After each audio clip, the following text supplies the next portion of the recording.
दोस्तों इस वीडियो में बीपीएससी टीआरई 4 शिक्षक भर्ती परीक्षा 2026 के लिए भारत की जनगणना यानी सेंसस ऑफ इंडिया से जुड़े टॉप एमसीक्यूज क्वेश्चन को एग्जाम ओरिएंटेड तरीके से समझाया गया है।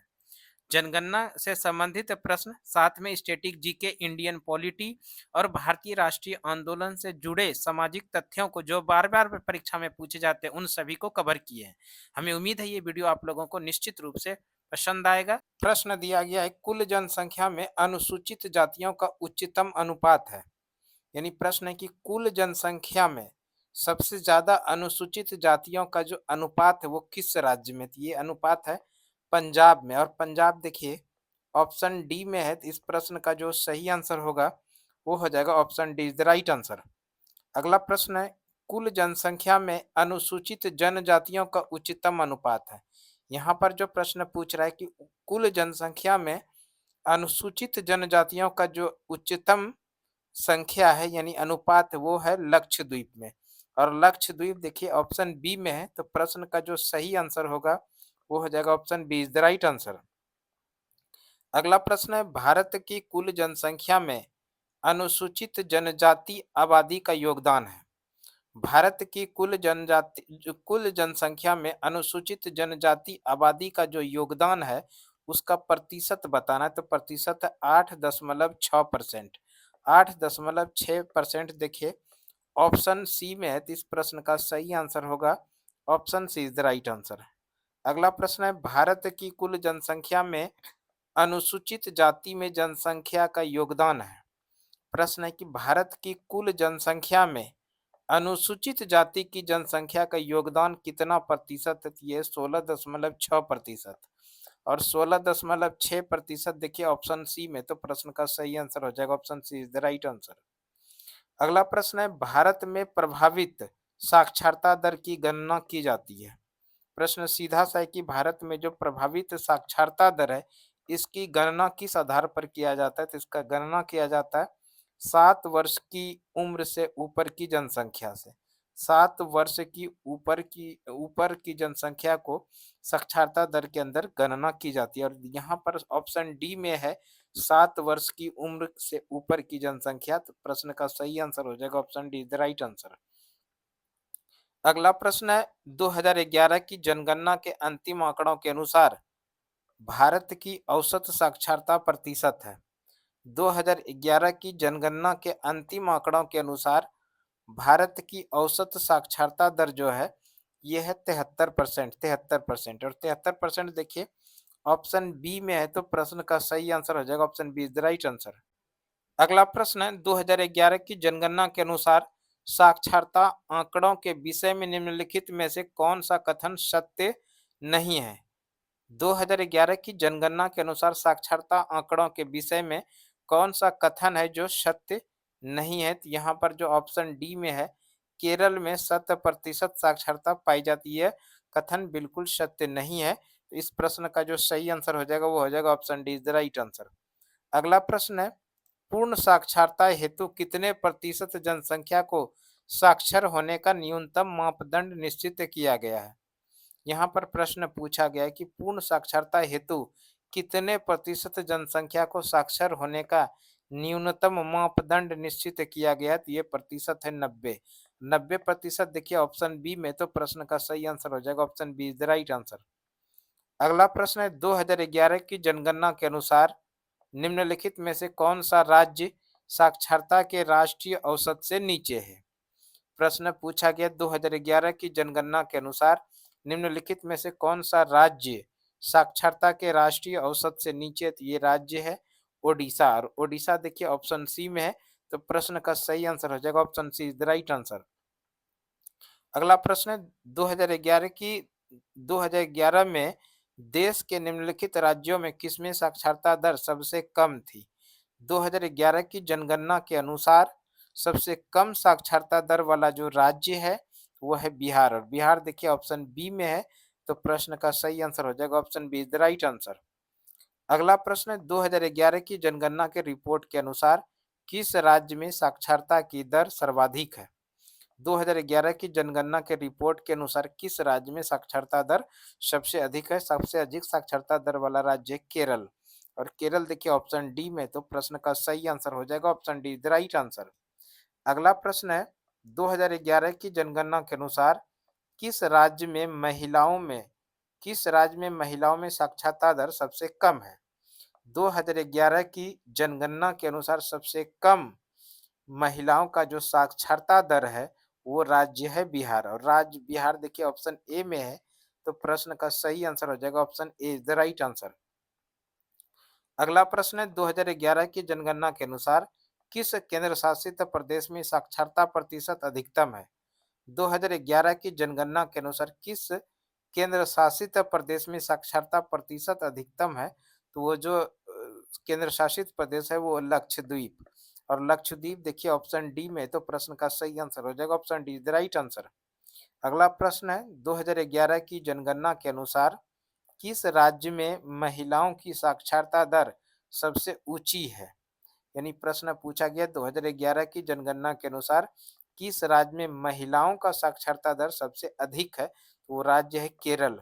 केरल देखिए ऑप्शन बी में है, तो प्रश्न का सही आंसर हो जाएगा option be the right answer.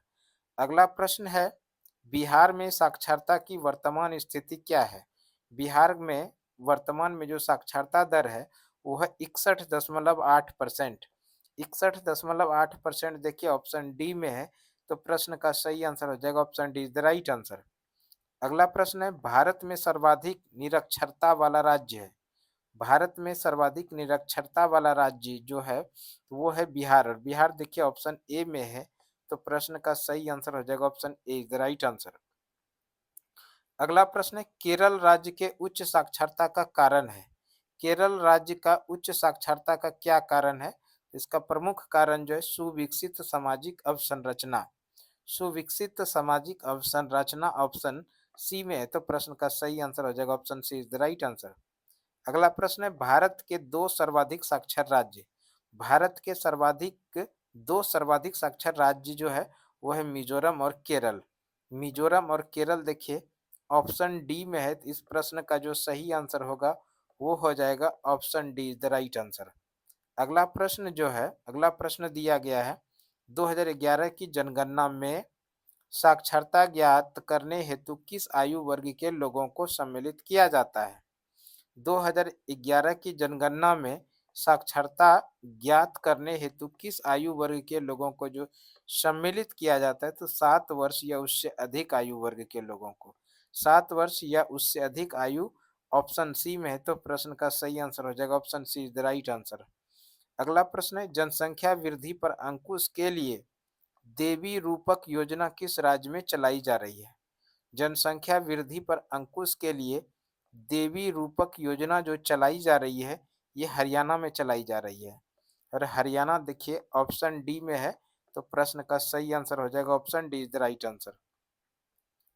अगला प्रश्न है भारत के किस राज्य में ईसाई जनसंख्या का प्रतिशत सर्वाधिक है? यानी प्रश्न पूछा गया किस राज्य में ईसाई जनसंख्या सर्वाधिक है? ये राज्य है मिजोरम, और मिजोरम देखिए ऑप्शन बी में है, तो प्रश्न का सही आंसर हो जाएगा option B is the right answer. अगला प्रश्न दिया गया है जनांकीय संक्रमण मॉडल के अनुसार भारत निम्नलिखित में से किस चरण में है? प्रश्न पूछा गया है जनांकीय संक्रमण मॉडल के अनुसार भारत निम्नलिखित में से किस चरण में है? यह है उच्च जन्म दर निम्न मृत्यु दर, जो कि ऑप्शन सी में है, तो प्रश्न का सही आंसर हो जाएगा option C is the right answer. अगला प्रश्न है भारत का क्षेत्रफल संसार के क्षेत्रफल का लगभग 2.4% है, परंतु इसमें क्या दिया है? इसमें दिया गया है संपूर्ण मानव प्रजाति का 17% जनसंख्या है, जो कि ऑप्शन बी में है, तो प्रश्न का सही आंसर हो जाएगा option B is the right answer. अगला प्रश्न है भारत में जनसंख्या घनत्व की दृष्टि से बिहार का क्रम है केवल राज्यों में, ये केवल राज्यों की बात किया जा रहा है। भारत में जनसंख्या घनत्व की दृष्टि से बिहार का क्रम जो है वो है पहला, और पहला देखिए ऑप्शन ए में है, तो प्रश्न का सही आंसर हो जाएगा option A is the right answer. अगला प्रश्न है भारत की कुल जनसंख्या में बिहार की जनसंख्या का क्या प्रतिशत है? भारत की कुल जनसंख्या में बिहार का जो जनसंख्या प्रतिशत है वह 8.60, यानी 8.60, यानी 8.60, 8.6% जो है ये है बिहार की जनसंख्या भारत की कुल जनसंख्या का, जो कि ऑप्शन ए में है, तो प्रश्न का सही आंसर हो जाएगा option A is the right answer. अगला प्रश्न है 2011 की जनगणना में बिहार का अनुमानित आबादी है, यानी 2011 के जनगणना के अनुसार बिहार की अनुमानित जो आबादी यानी बिहार की कुल जो जनसंख्या है वो है 10 करोड़ के आसपास। और 10 करोड़ देखिए ऑप्शन सी में, तो प्रश्न का सही आंसर हो जाएगा option C is the right answer. अगला प्रश्न है 2011 की जनगणना के अनुसार बिहार में महिला साक्षरता दर क्या है? 2011 की जनगणना के अनुसार बिहार में महिला साक्षरता 51.5%। 51.5% ऑप्शन बी में, तो प्रश्न का सही आंसर हो जाएगा option B is the right answer. अगला प्रश्न है जनगणना 2011 के अनुसार देश में सर्वाधिक जनसंख्या वाला राज्य कौन सा है, जहां लगभग 20 करोड़ या 200 मिलियन लोग रहते हैं? 2011 की जनगणना के अनुसार देश में सर्वाधिक जनसंख्या वाला जो राज्य है तो वो है उत्तर प्रदेश, और उत्तर प्रदेश देखिए ऑप्शन ए में है, तो प्रश्न का सही आंसर हो जाएगा option A is the right answer. अगला प्रश्न है जनगणना 2011 के अनुसार भारत में लिंग अनुपात क्या है? प्रश्न पूछा गया है 2011 के जनगणना के अनुसार भारत का जो लिंगानुपात है यानी लिंग अनुपात है वो है 1000 पुरुषों पर 943 महिलाएं। 1000 पुरुषों पर महिलाओं की संख्या 943, जो कि ऑप्शन ए में है, तो प्रश्न का सही आंसर हो जाएगा option A is the right answer. अगला प्रश्न है भारत में जनसंख्या वृद्धि के इतिहास में कौन सा वर्ष महाविभाजन का वर्ष कहलाता है? भारत में जनसंख्या वृद्धि के इतिहास में कौन सा वर्ष महाविभाजक वर्ष कहलाता है? तो ये है 1921, और 1921 देखिए ऑप्शन डी में है, तो प्रश्न का सही आंसर हो जाएगा option D is the right answer. अगला प्रश्न है 2011 की जनगणना के अनुसार सर्वाधिक कुल शहरी जनसंख्या वाला राज्य कौन सा है? 2011 के जनगणना के अनुसार सर्वाधिक कुल शहरी जनसंख्या वाला जो राज्य है ये है महाराष्ट्र, और महाराष्ट्र ऑप्शन बी में, तो प्रश्न का सही आंसर हो जाएगा ऑप्शन बी। देखिए अगला प्रश्न है निम्नलिखित में से वह राज्य यह संघ राज्य क्षेत्र कौन सा है जिसमें कोई अभिज्ञात जनजातीय समुदाय नहीं है? यानी प्रश्न पूछा गया वह राज्य या केंद्र शासित प्रदेश या संघ राज्य क्षेत्र कौन सा है जिसमें कोई अभिज्ञात जनजातीय समुदाय नहीं है? तो ये जो राज्य है ये है दिल्ली, और दिल्ली देखिए ऑप्शन डी में है। इस प्रश्न का सही आंसर हो जाएगा option D is the right answer. अगला प्रश्न है निम्नलिखित में वह राज्य या संघ राज्य क्षेत्र कौन सा है जिसमें कोई अभिज्ञात जनजातीय समुदाय नहीं है? यानी प्रश्न पूछा गया वह राज्य या संघ राज्य क्षेत्र कौन सा है जिसमें कोई भी जनजातीय समुदाय नहीं है? तो ये राज्य हरियाणा है, और हरियाणा देखिए ऑप्शन बी में है। इस प्रश्न का सही आंसर हो जाएगा option B is the right answer. अगला प्रश्न है 2011 की जनगणना के अनुसार भारत का दूसरा सर्वाधिक आबादी वाला राज्य कौन सा है? प्रश्न पूछा गया 2011 की जनगणना के अनुसार भारत का दूसरा सर्वाधिक आबादी वाला राज्य कौन सा है? ये राज्य महाराष्ट्र है, यानी भारत का दूसरा सर्वाधिक आबादी वाला राज्य है महाराष्ट्र, और महाराष्ट्र ऑप्शन ए में है, तो प्रश्न का सही आंसर हो जाएगा option A is the right answer. अगला प्रश्न है 2011 की जनगणना के अनुसार उत्तर प्रदेश तथा महाराष्ट्र के बाद सर्वाधिक जनसंख्या वाला राज्य कौन सा है? प्रश्न पूछा गया 2011 की जनगणना के अनुसार उत्तर प्रदेश और महाराष्ट्र के बाद सर्वाधिक जनसंख्या वाला राज्य कौन सा है? तो ध्यान रखिएगा उत्तर प्रदेश और महाराष्ट्र के बाद सर्वाधिक जनसंख्या वाला राज्य है बिहार, और बिहार ऑप्शन बी में है, तो प्रश्न का सही आंसर हो जाएगा option B is the right answer. अगला प्रश्न है 1911 की जनगणना के अनुसार 2011 की जनगणना के अनुसार नीचे दिए गए राज्यों में से किसकी जनसंख्या न्यूनतम थी? प्रश्न पूछा गया 2011 में जो जनगणना हुआ इसके अनुसार नीचे दिए गए राज्यों में किसकी जनसंख्या न्यूनतम थी? यानी सबसे कम जनसंख्या वाला राज्य वो है सिक्किम, और सिक्किम देखिए ऑप्शन ए में है, तो प्रश्न का सही आंसर हो जाएगा option A is the right answer. अगला प्रश्न है 2011 की जनसंख्या के अनुसार वर्ष 2011 की जनसंख्या के अनुसार निम्नलिखित में से भारतीय राज्यों का कौन सा समूह जनसंख्या घनत्व का सही अवरोही क्रम दर्शाता है? अवरोही क्रम मतलब हो गया ज़्यादा से कम की तरफ, इसको ध्यान रखिएगा। 2011 की जनसंख्या के अनुसार भारतीय राज्यों का वह कौन सा समूह है जो जनसंख्या घनत्व का सही अवरोही क्रम दर्शाता है? ये राज्य है हरियाणा, तमिलनाडु, पंजाब और महाराष्ट्र। हरियाणा, तमिलनाडु, पंजाब, महाराष्ट्र ऑप्शन डी में है, तो प्रश्न का सही आंसर हो जाएगा option D is the right answer. अगला प्रश्न है, भारत के संघ राज्य क्षेत्रों में सर्वाधिक नगरीकृत है। भारत के संघ राज्य क्षेत्रों में सर्वाधिक नगरीकृत जो है वो है दिल्ली में, और दिल्ली देखिए ऑप्शन बी में है, तो प्रश्न का सही आंसर हो जाएगा option B is the right answer. अगला प्रश्न है, भारत के निम्नलिखित राज्यों में से किस एक का जनसंख्या घनत्व सबसे कम है? निम्नलिखित राज्यों में से किस राज्य का जनसंख्या घनत्व सबसे कम है? तो ये अरुणाचल प्रदेश है। अरुणाचल प्रदेश का सबसे कम जनसंख्या घनत्व है अरुणाचल प्रदेश, ऑप्शन सी में, तो प्रश्न का सही आंसर हो जाएगा option C is the right answer. इसके साथ में ये भी ध्यान रखना चाहिए, अरुणाचल प्रदेश का जनसंख्या घनत्व जो है 17 व्यक्ति प्रति वर्ग किलोमीटर, 17 व्यक्ति प्रति वर्ग किलोमीटर है, इसको भी ध्यान रखिएगा। अरुणाचल प्रदेश भारत में सबसे कम जनसंख्या घनत्व वाला राज्य है। अरुणाचल प्रदेश का जनसंख्या घनत्व है 17 व्यक्ति प्रति वर्ग किलोमीटर। अगला प्रश्न है, निम्नलिखित में से कौन से जनगणना 2011 के आंकड़ों के अनुसार भारत में 10 लाख से ऊपर की जनसंख्या वाले नगरों में से है? प्रश्न पूछा गया है 2011 के जनगणना के अनुसार भारत में 10 लाख से ऊपर की जनसंख्या वाले नगरों में से है। 10 लाख से ऊपर नगरों वाले, 10 लाख की जनसंख्या से ऊपर नगर वाले जो हैं वो है नगर लुधियाना है, कोची है, सूरत और नागपुर। ये चारों जो शहर है, ये चारों जो नगर है, यहाँ पर 10 लाख से ऊपर जनसंख्या है। तो इस प्रश्न का सही आंसर हो जाएगा ऑप्शन डी, यानी कि 1, 2, 3 और 4। यहाँ पर देखिए 1, 2, 3, 4 जो है ऑप्शन डी में है, तो इस प्रश्न का सही आंसर हो जाएगा option D is the right answer. अगला प्रश्न है, निम्नलिखित राज्यों में से किस एक राज्य में इसकी कुल जनसंख्या में ग्रामीण जनसंख्या का प्रतिशतता सर्वोच्च है?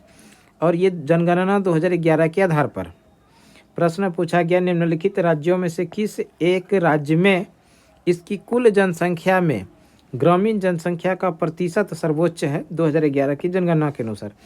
तो ये हिमाचल प्रदेश के अंदर जो है 2011 के जनगणना के आधार पर जनसंख्या में ग्रामीण जनसंख्या का प्रतिशत सर्वाधिक है। हिमाचल प्रदेश ऑप्शन ए में है, तो प्रश्न का सही आंसर हो जाएगा option A is the right answer. अगला प्रश्न है, भारत की वर्तमान आबादी में 60 वर्ष से अधिक आयु वाले व्यक्तियों की लगभग प्रतिशतता कितनी है? प्रश्न पूछा गया कि भारत का जो वर्तमान आबादी है इसमें 60 वर्ष से अधिक आयु वाले व्यक्तियों की लगभग कितना प्रतिशत है? यानी 60 वर्ष से अधिक आयु वाले लोगों का जो प्रतिशत है वह है 5 से 6%, और 5 से 6% देखिए ऑप्शन डी में है, तो प्रश्न का सही आंसर हो जाएगा option D is the right answer. अगला प्रश्न है, भारत की राष्ट्रीय जनसंख्या नीति 2000 के अनुसार निम्नलिखित में से किस एक वर्ष तक जनसंख्या स्थिरता प्राप्त करने का हमारा दीर्घावधि लक्ष्य है? यानी प्रश्न पूछा गया है राष्ट्रीय जनसंख्या नीति 2000 के अनुसार निम्नलिखित में से किस वर्ष तक जनसंख्या स्थिरता प्राप्त करने का हमारा दीर्घावधि का लक्ष्य? ये है 2045। 2045 ऑप्शन सी में है, तो प्रश्न का सही आंसर हो जाएगा option C is the right answer. अगला प्रश्न है, भारत की जनगणना 2011 के आंकड़ों के आधार पर निम्नलिखित में से किस एक की जनसंख्या न्यूनतम है? प्रश्न पूछा गया, भारत की जनगणना 2011 के आंकड़ों के आधार पर निम्न में से किस एक की जनसंख्या न्यूनतम है? न्यूनतम जनसंख्या जो है वह है सिक्किम का, और सिक्किम देखिए ऑप्शन डी में है, तो प्रश्न का सही आंसर हो जाएगा option D is the right answer. अगला प्रश्न है, नगरीकरण के कारण के संबंध में निम्नलिखित पर विचार कीजिए। नगरीकरण के कारण जो संबंध में है निम्नलिखित पर विचार करना है। पहला है ग्रामीण से शहरी क्षेत्रों का उच्च दर से पलायन है, बिल्कुल है। गांवों से शहर की जो क्षेत्र है यहाँ से उच्च दर में पलायन कर रहे हैं, तो ये भी सही, ये कथन सही है। दूसरा कथन जो है नगरों में शैक्षणिक संस्थाओं की बढ़ती संख्या, ये भी बिल्कुल सही है। तीसरा कथन है ग्रामीण क्षेत्रों में रहन सहन का उच्च स्तर, बिल्कुल ये गलत है। तीसरा कथन गलत है कि ग्रामीण क्षेत्रों में रहन सहन उच्च स्तर का, ये गलत कथन है। तो इस प्रश्न का जो सही आंसर हुआ कथन 1 और कथन 2 बिल्कुल सही है, जो कि ऑप्शन ए में है। तो इस प्रश्न का सही आंसर हो जाएगा option A is the right answer. अगला प्रश्न है भारत में 2001 से 11 में साक्षरता में वृद्धि दर है। यानी प्रश्न पूछा गया भारत में जो 2001 से 2011 के जनगणना हुआ, इसमें साक्षरता दर का जो वृद्धि दर रहा वो रहा कितना प्रतिशत। 2001 से 2011 में साक्षरता दर में जो वृद्धि हुआ वो वृद्धि हुआ 8.2%। और 8.2% देखिए ऑप्शन ए में है, तो प्रश्न का सही आंसर हो जाएगा option A is the right answer. अगला प्रश्न है जनगणना 2011 के अनुसार उत्तर प्रदेश में 10 लाखी नगरों की संख्या कितनी है। ऐसा ही प्रश्न है। 2011 के जनगणना के अनुसार उत्तर प्रदेश में कितने ऐसे शहर हैं, कितने ऐसे नगर हैं जिसकी जनसंख्या 10 लाख से अधिक है। तो ये शहर है 7, यानी उत्तर प्रदेश के 7 ऐसे नगर हैं जिसकी जनसंख्या 10 लाख से अधिक है। और 7 देखिए ऑप्शन बी में, तो प्रश्न का सही आंसर हो जाएगा option B is the right answer. अगला प्रश्न है निम्नलिखित में से कौन सा युग्म सुमेलित नहीं है। यानी इनमें से कौन सा युग्म जो है सुमेलित नहीं है। पहला युग्म है, एक तरफ में देखिए दशक है, दूसरी तरफ में है जनसंख्या की दशकीय वृद्धि दर प्रतिशत में। पहला है 1971 से 1981 के बीच जनसंख्या का जो दशकीय वृद्धि दर रहा वो रहा 24.66%। ये तो कथन सही है, ये सुमेलित है। दूसरा है 1981 से 1991 के बीच में जो जनसंख्या का दशकीय वृद्धि दर रहा वो रहा 27.87%। ये भी सही है। 1991 से 2001 के बीच में जनसंख्या की दशकीय वृद्धि दर 21.54% वृद्धि दर रहा, ये भी बिल्कुल सत्य है। चौथा जो है 2001 से 2011 के बीच में जनसंख्या की दशकीय वृद्धि दर 19.05% वृद्धि दर नहीं रहा। तो इस तरह से वो सुमेलित जो है, जो सुमेलित नहीं है वो है option D. Option D is the right answer हो जाएगा इस प्रश्न का। अगला प्रश्न है विश्व बैंक की रिपोर्ट के अनुसार भारत में 50% से अधिक निर्धन 4 राज्यों में निवास करते हैं। यानी प्रश्न पूछा गया विश्व बैंक के रिपोर्ट के अनुसार भारत में 50% से अधिक निर्धन 4 राज्यों का नाम। तो ये 4 राज्य हैं, बिहार है, उत्तर प्रदेश है, मध्य प्रदेश है, ओडिशा है। बिहार, उत्तर प्रदेश, मध्य प्रदेश, ओडिशा ऑप्शन ए में है, तो प्रश्न का सही आंसर हो जाएगा option A is the right answer. अगला प्रश्न है भारत में जनसंख्या के अनुसार तीसरा एवं क्षेत्रफल में 13वां राज्य है। प्रश्न पूछा गया भारत में जनसंख्या के अनुसार तीसरा और क्षेत्रफल में 12वां बड़ा राज्य कौन सा है। तो ये राज्य है बिहार। और बिहार देखिए ऑप्शन डी में है, तो इस प्रश्न का सही आंसर हो जाएगा option D is the right answer. अगला प्रश्न है भारत में मिलियन प्लस आबादी वाले कितने शहर हैं। यानी जनगणना 2011 के अनुसार भारत में मिलियन प्लस आबादी वाले शहर जो हैं इसकी संख्या है 53। और 53 देखिए ऑप्शन डी में है, तो प्रश्न का सही आंसर हो जाएगा option D is the right answer. अगला प्रश्न है भारत में अधिकतम एवं न्यूनतम जनसंख्या घनत्व वाले प्रदेश क्रमशः हैं। प्रश्न पूछा गया भारत में अधिकतम एवं न्यूनतम जनसंख्या घनत्व वाले प्रदेश जो हैं ये कौन कौन से। ये हैं बिहार है और अरुणाचल प्रदेश है। अधिकतम है बिहार का और न्यूनतम है अरुणाचल प्रदेश जनसंख्या घनत्व के मामले में। और यहाँ पर बिहार और अरुणाचल प्रदेश ऑप्शन बी में है, तो प्रश्न का सही आंसर हो जाएगा option B is the right answer. अगला प्रश्न है भारत की जनगणना के अनुसार 50,000 से 99,999 तक की जनसंख्या वाले शहरी क्षेत्र को क्या कहते हैं। प्रश्न पूछा गया है भारत की जनगणना के अनुसार 50,000 से 99,999 तक की जनसंख्या वाले शहरी क्षेत्र को जो कहा जाता है वो श्रेणी 2 शहर कहा जाता है, श्रेणी सेकंड शहर कहा जाता है, जो कि ऑप्शन डी में है। तो प्रश्न का सही आंसर हो जाएगा option D is the right answer. अगला प्रश्न है, भारत में सबसे योजनाबद्ध बसा शहर कौन सा है? भारत में सबसे योजनाबद्ध शहर जो बसा हुआ है तो ये है चंडीगढ़। और चंडीगढ़ देखिए ऑप्शन सी में है। तो प्रश्न का जो सही आंसर होगा वो हो जाएगा option C is the right answer. अगला प्रश्न है, भारत में जनसंख्या घनत्व, भारत में जनसंख्या घनत्व निरंतर बढ़ा है और निरंतर बढ़ा है देखिए ऑप्शन ए में है। तो प्रश्न का सही आंसर हो जाएगा option A is the right answer. अगला प्रश्न है, भारत में नगरीय जनसंख्या की सर्वाधिक दशकीय वृद्धि प्रतिशत में पाई गई है। भारत में नगरीय जनसंख्या का सर्वाधिक दशकीय वृद्धि जो पाई गई है ये पाई गई है 1991 से 2001 के बीच में। 1991 से 2001 में ऑप्शन डी में है। तो प्रश्न का सही आंसर हो जाएगा option D is the right answer. अगला प्रश्न है, भारत में नगरीकरण से जन्म दर और मृत्यु दर दोनों घटी है। भारत में नगरीकरण से जन्म दर और मृत्यु दर दोनों घटी है, जो कि ऑप्शन ए में है। तो प्रश्न का सही आंसर हो जाएगा option A is the right answer.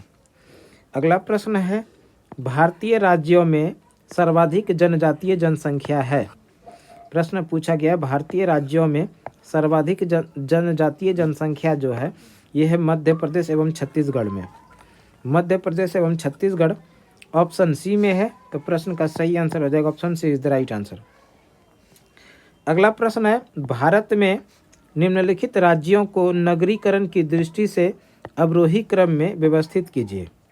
प्रश्न पूछा गया भारत में निम्नलिखित राज्यों को नगरीकरण की दृष्टि से अवरोही क्रम में सुव्यवस्थित करना है। अवरोही क्रम मतलब कि ज़्यादा से कम की तरफ में व्यवस्थित करना है।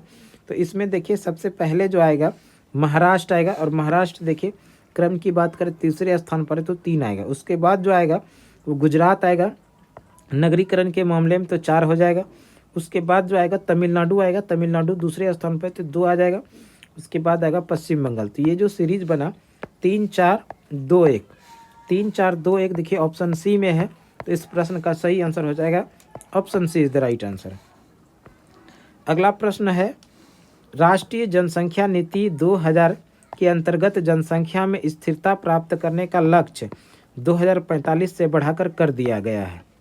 यानी प्रश्न पूछा गया राष्ट्रीय जनसंख्या नीति 2000 के अंतर्गत जनसंख्या में स्थिरता प्राप्त करने का लक्ष्य 2045 से बढ़ाकर कितना कर दिया गया? तो इसको कर दिया गया है 2070। और 2070 देखिए ऑप्शन डी में है। तो प्रश्न का सही आंसर हो जाएगा option D is the right answer. अगला प्रश्न है, भारत में नगरीय केंद्रों की वर्गीकृत संख्या है। भारत में नगरीय केंद्रों की वर्गीकृत जो संख्या है ये है 6, और 6 ऑप्शन डी में है। तो प्रश्न का सही आंसर हो जाएगा option D is the right answer. अगला प्रश्न दिया गया है, निम्नलिखित राज्यों में से वह कौन सा है जहां अनुसूचित श्रेणी में कोई जनजाति आबादी नहीं रखी गई है? प्रश्न पूछा गया निम्नलिखित राज्यों में वह कौन सा है जहां अनुसूचित श्रेणी में कोई जनजाति आबादी नहीं रखी गई है? तो ये राज्य है पंजाब। पंजाब ऑप्शन बी में है। तो प्रश्न का सही आंसर हो जाएगा option B is the right answer. अगला प्रश्न है, वर्तमान में भारत की जनसंख्या वृद्धि निम्न में से किस दौर से गुजर रही है? प्रश्न पूछा गया है कि वर्तमान में भारत की जनसंख्या वृद्धि किस दौर से गुजर रही है? तो ये जो दौर है निश्चित रूप से गिरने की प्रवृत्ति के साथ उच्च वृद्धि दर, जो कि ऑप्शन डी में है। तो प्रश्न का सही आंसर हो जाएगा option D is the right answer. अगला प्रश्न है, सूची 1 को सूची 2 से सुमेलित कीजिए तथा सूचियों के नीचे दिए गए कूट का प्रयोग करते हुए सही उत्तर का चयन करना है। तो ये सूची 1 को हम लोगों को मिलान करना है। सूची 1 में है सर्वाधिक नगरीकृत राज्य। सर्वाधिक नगरीकृत राज्य जो है तो वो है गोवा, और गोवा देखिए क्रम की बात करें चौथे स्थान पर, तो ये 4 हो जाएगा। अगला है सबसे अधिक नगरीय जनसंख्या वाला प्रदेश। सबसे अधिक नगरीय जनसंख्या वाला जो प्रदेश है तो ये है महाराष्ट्र, और महाराष्ट्र देखिए क्रम की बात करें तीसरे स्थान पर, तो यहाँ पर 3 आ जाएगा। उसके बाद है अधिकतम घनत्व वाली जनसंख्या वाला प्रदेश। अधिकतम घनत्व वाली जनसंख्या वाला जो प्रदेश है वो है दिल्ली। और दिल्ली देखिए क्रम की बात करें पहले स्थान पर है, तो यहाँ पर 1 आ जाएगा। इसमें अगला है न्यूनतम घनत्व वाली जनसंख्या वाला प्रदेश। न्यूनतम घनत्व वाली जनसंख्या वाला जो प्रदेश है वो है अरुणाचल प्रदेश। अरुणाचल प्रदेश दूसरे स्थान पर, तो ये 2 हो जाएगा। ये जो सीरीज बना 4 3 1 2, 4 3 4 3 1 2 ऑप्शन डी में है, तो इस प्रश्न का सही आंसर हो जाएगा option D is the right answer. अगला प्रश्न है 2011 की जनगणना के अनुसार भारत में नगरीय जनसंख्या का प्रतिशत है। 2011 के जनगणना के अनुसार भारत में नगरीय जनसंख्या का जो प्रतिशत है 31.2%, और 31.2% देखिए ऑप्शन डी में है, तो इस प्रश्न का सही आंसर हो जाएगा option D is the right answer. अगला प्रश्न है निम्नलिखित शर्तों में से कौन जैसा जनगणना रिपोर्ट 2011 में दिया गया है किसी क्षेत्र को नगरीय निर्धारित करती है, और नीचे दिए गए कूट में सही उत्तर का चयन करना है। तो इसमें देखिए पहला है कि इसकी न्यूनतम जनसंख्या 5000 होनी चाहिए, तो कथन सही है। दूसरा है गैर कृषीय कार्य में संलग्न इसकी पुरुष जनसंख्या न्यूनतम 75% होना चाहिए। दूसरा कथन जो है इसमें दिया गया है, दूसरा शर्त जो दिया गया है इस तरह से, गैर कृषीय कार्य में संलग्न इसकी पुरुष जनसंख्या न्यूनतम 75% होनी चाहिए, ये एक भी कथन सही है। तीसरा कथन है इसकी जनसंख्या का घनत्व कम से कम 400 व्यक्ति प्रति वर्ग किलोमीटर होनी चाहिए, ये भी कथन बिल्कुल सही है। चौथा कथन इसका न्यूनतम क्षेत्रफल 10 वर्ग किलोमीटर, ये कथन सही नहीं है, ये कथन गलत है। तो इस प्रश्न का जो सही आंसर हो जाएगा कथन ए, 2 और 3, जो कि ऑप्शन बी में है, तो इस प्रश्न का सही आंसर हो जाएगा option B is the right answer. अगला प्रश्न है जनसंख्या के संदर्भ में निम्न वर्षों में से किस एक को महान विभाजक का वर्ष कहा गया है जिसके पश्चात भारत की जनसंख्या में निरंतर त्वरित वृद्धि दर्ज की गई है। यानी प्रश्न सीधा सा है कि 2011 के जनगणना के अनुसार महाविभाजक जो वर्ष माना गया है किस वर्ष को, 1921 का जो जनगणना था इसको महाविभाजन वर्ष माना गया है, और 1921 देखिए ऑप्शन बी में, तो प्रश्न का सही आंसर हो जाएगा option B is the right answer. अगला प्रश्न है वर्ष 2001 की जनगणना के अनुसार निम्नलिखित 4 नगरों जो नगर निगम में से किसमें सबसे कम जनसंख्या थी। 2001 की जनगणना के अनुसार 4 नगर में से किस नगर की जनसंख्या सबसे कम थी, तो वो है वाराणसी, और वाराणसी देखिए ऑप्शन डी में है, तो इस प्रश्न का सही आंसर हो जाएगा option D is the right answer.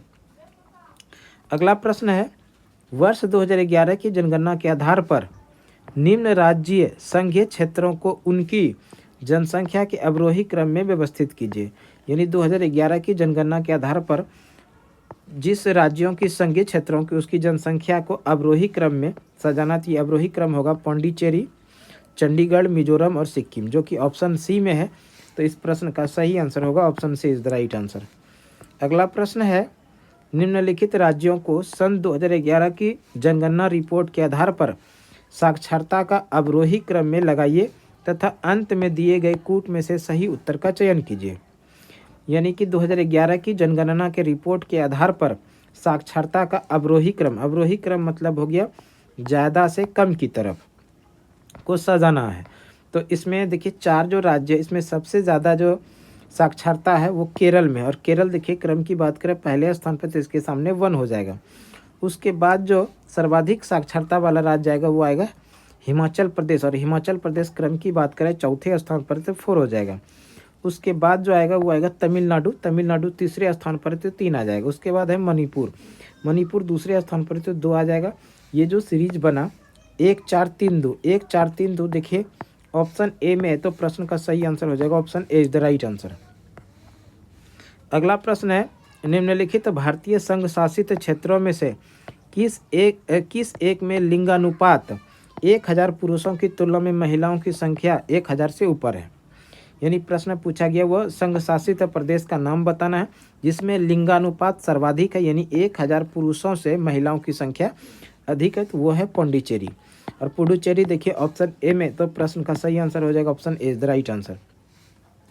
अगला प्रश्न है 2011 की जनगणना के अनुसार भारत में शहरों में रहने वाले लोगों की संख्या है लगभग 2011 की जनगणना के अनुसार भारत में शहरों में रहने वाले लोगों की जो संख्या है लगभग 37 करोड़ है।